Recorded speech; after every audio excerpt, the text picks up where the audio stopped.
I just want to show, like, because Adam is very wrong in this sentiment here. I think women 21 to 24, they got some figuring shit out to do. They need to date the wrong guy. They need to fucking fuck up. They need to go through their whole phase. Like, because the last thing you want to do is get married at 22 and like you were molded or whatever. I've seen this happen before. Next thing you know, you're 37 and you're like, I never got to party. I never got to be the girl on a yacht. I never got to bang the Latino guy in the club, whatever. And then like, you're going to have this like, I wish. So there is a component for women to kind of get some of the stuff out of your system. And then let's say whether it's 24, 25, whatever, then you can kind of get settled into it. I'd say the exact same thing to guys, but just wait till you're in your 30s. Like, okay. Yeah. And so I wholeheartedly disagree with that. And then what you'll see here is actually these girls disagree with it as well. Jedediah Springfield is the first one to lead the charge here. Where do I start? Okay, so I hear this and I just want to be like, no. So I just don't think it's good for women to behave that way at all. Like, I don't think they enjoy it. And they don't. When they're out there being like turbo sluts, every time, like, guys, I implore you to, when you are dating girls, you need to interrogate them for your own red pill understanding. And remember, this is a lifelong journey, okay? So when you're dating these girls, ask them, oh, you know, when you were going through, like, you know, it's obviously going to come up in conversation, right? And ask them, like, when you were doing that, and when you're in that phase of your life, what was going on? Girls said they were stressed, they hated their jobs, their father's not in their life, their father doesn't love them, they have a bad relationship with their father. When a woman is going out and giving herself out sexually freely like that, it's a form of self-harm, okay? Don't believe me? Look at the pornography industry. Look at all these women that are just giving themselves away sexually for a living. These girls are littered with mental disease. Littered. I look back and I'm like, okay, I never had that phase where I was like, oh, I need to get it out of my system. And I feel like that is something that guys go through. It's legitimate. Like, they need to kind of purge that. But I feel like every woman that I knew in my life who tried to mimic that male behavior was miserable. And really what they wanted was a boyfriend, but they couldn't find a boyfriend. So they were like, oh, I'm just gonna do what the guys are doing. And they were all unhappy.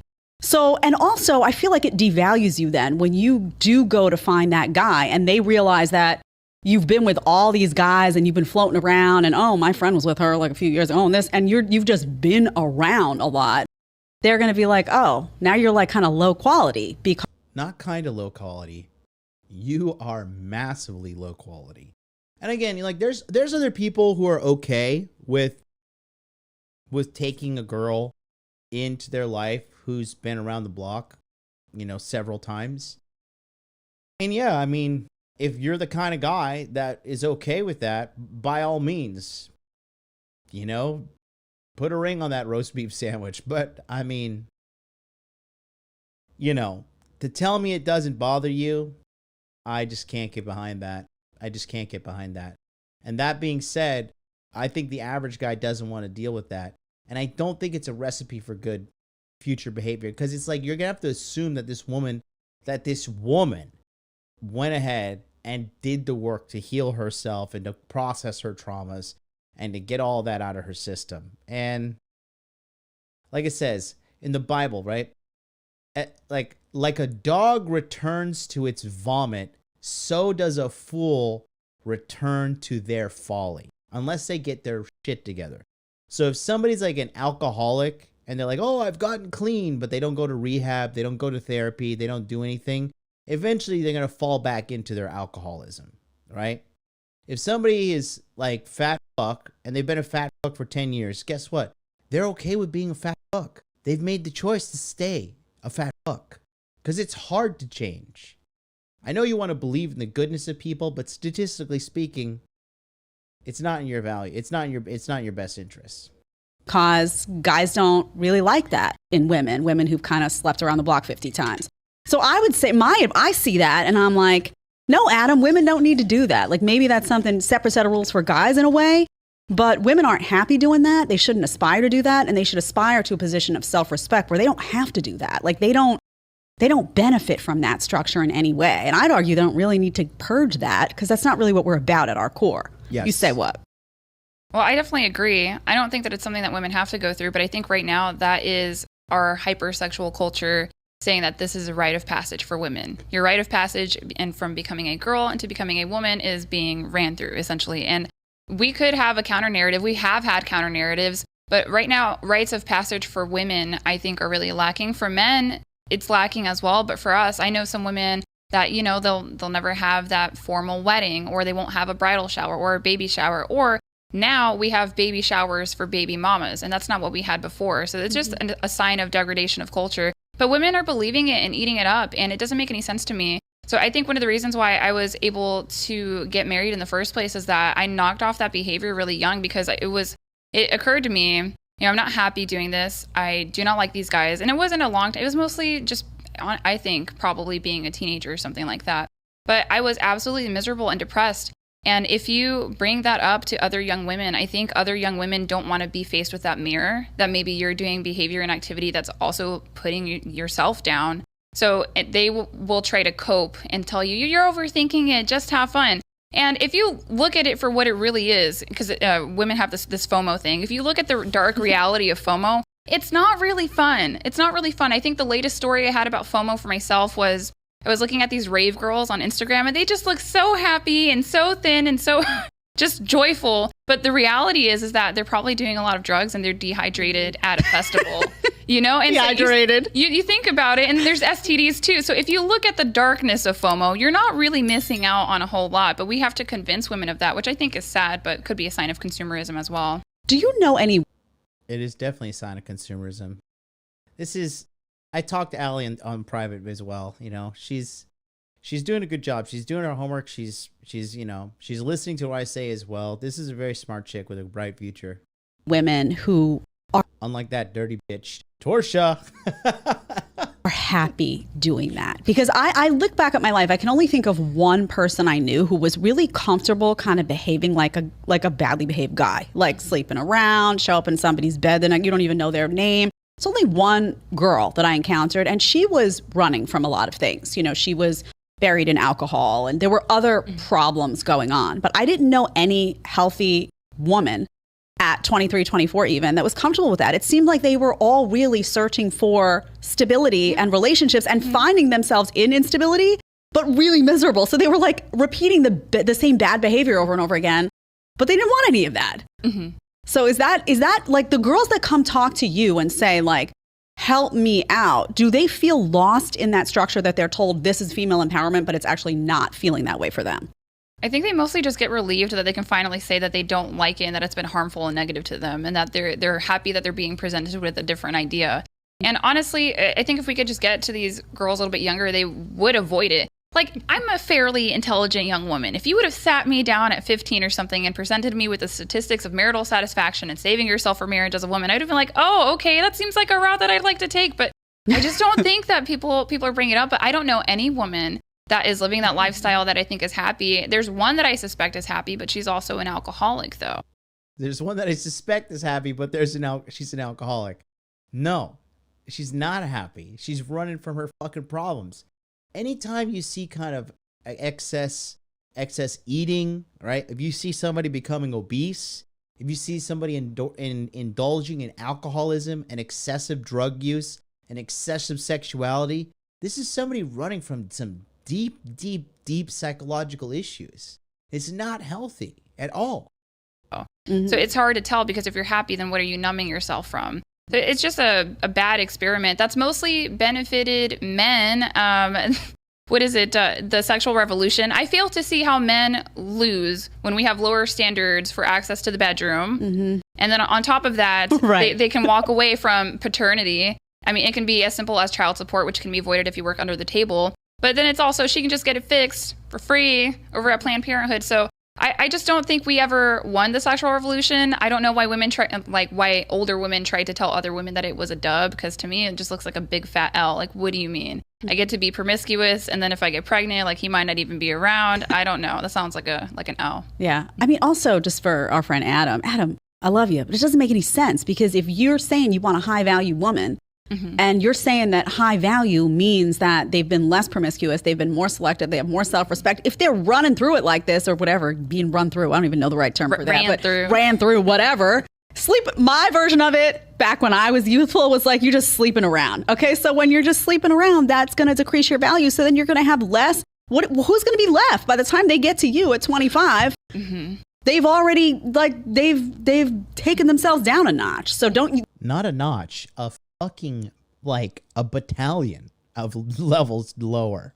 The message should be, don't mimic this bad male behavior if you're not craving all that. I'm not back in the States, dude. Follow me on Instagram, Hot Dude Life. I'm still in Tokyo. I don't know what anybody thinks. I'm fucking not in Tokyo. I'm here. Stuff. What you're really craving is intimacy, and you're not going to get it by following that model. The guys doing that aren't craving intimacy. They're just like, oh, look, boobs. Oh, a butt. Oh, yeah, let me just live. They're not like, oh, I'm looking for somebody to cuddle with or wake up with. They're not thinking of it like that. It's a different mindset.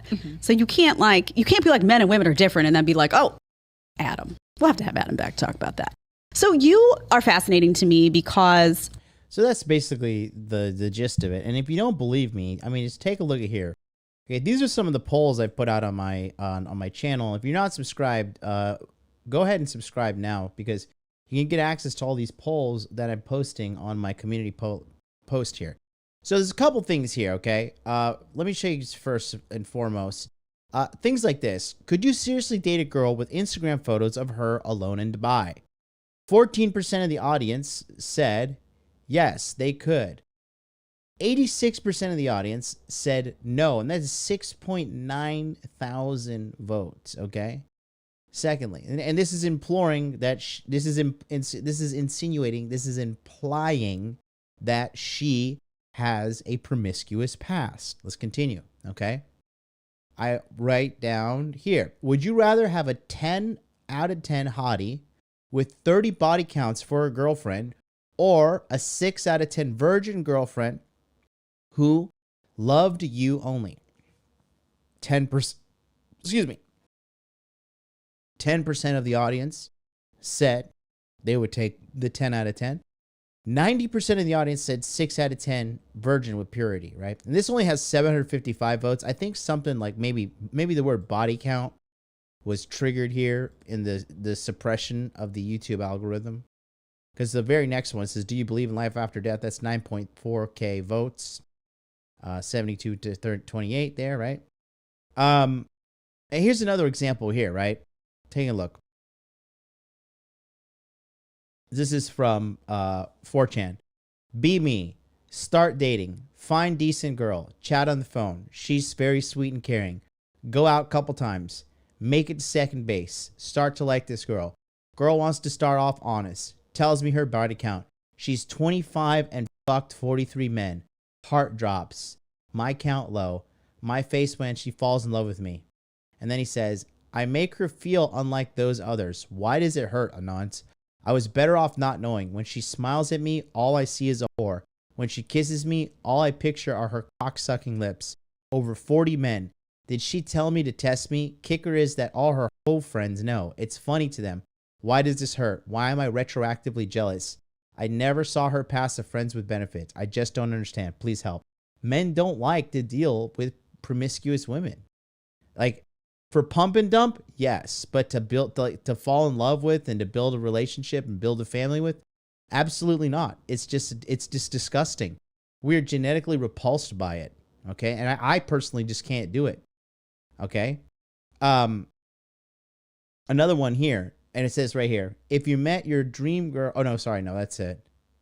Oh, well, I mean, this kind of ties into it as well, right? If you met your dream girl, low body count, who supported you 100%, but she wanted to wait for a relationship before doing the deed, would you wait? Yes, 84% said they would wait. No, 16% they said they wouldn't wait, right? And then here we go. Another one, right? This is 1.2K votes. Does a woman's sexual past matter to you if you were to be in a long-term relationship? 95% of the audience has said yes, it does matter. 5% says no. Okay? And then going down again, taking a look, I put this out to get a good sample size of data from the YouTube audience members, okay? So if you take a look here, which do you prefer? A life of true love and a faithful woman forever, a single life with a bunch of random hookups forever. 87% of people said that they do want true love and a faithful woman forever versus a single life and a bunch of random hookups forever. Okay? So, another part here. If a woman has had sex with 50 plus men, does that damage her ability to have genuine desire for a man that can sustain a relationship for life? Okay. 93% of the people said yes. Okay, and I think the word sex triggered it because they only got 393 votes, but still a decent sample size, right? So, and here's another one. What's more valuable in this life? A faithfully loyal and beautiful woman with low body count and loves you, 55%, being a millionaire. Again, why? You can't buy a low body count. You cannot buy a low body count. Okay? Again, here, more information that kind of is preemptively, alluding to men disapproving of slutty-like behavior. If you're dating a woman seriously, is it proper for her to have a girls' night out drinking alcohol at a bar or club? 92% said no, 8% said yes, right? Here you go, another one. Would you marry a woman who has had sex with 50 men? 3% said yes. 93% says no. And 4% says it depends, and then they explained in the comment section. If you ever have the time, just go through this and read the comments and stuff. It's a lot of very, very interesting to see a lot of people's perspective. I think I'm going to have a whole episode dedicated to just going through all of this stuff because I do think it's very valuable.